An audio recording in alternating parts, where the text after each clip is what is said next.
Hala, grabe na talaga yung baha sa Katarman, Northern Samar.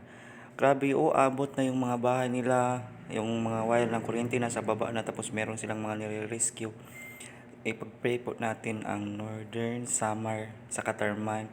Dahil nakikita nyo naman po, grabe, sobrang nakakalungkot isipin na meron tayong mga kapwa Pilipino na nasalanta ng ganitong um, tawag dito, kalamidad tulad ng baha. Ayan, si tatay.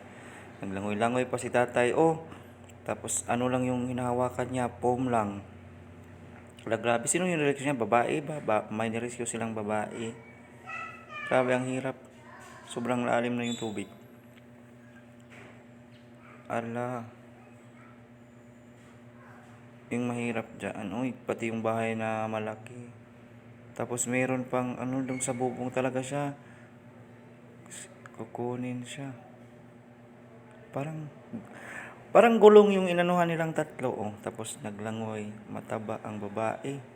Hindi siguro marunong lumangoy ito. Hala, grabe yung baha.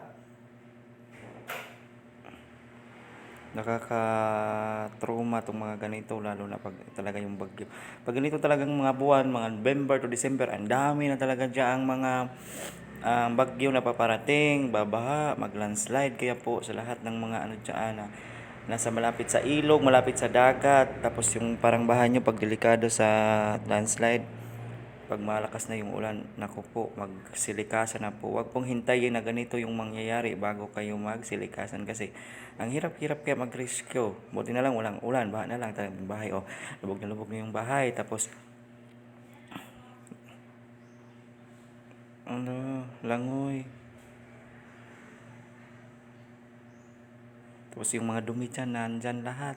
Yung mga kanal, halo-halo sa tubig. Maulan pa din pala, hindi na malakas ang ulan. Ayan, buti lang marami silang pum. Grabe.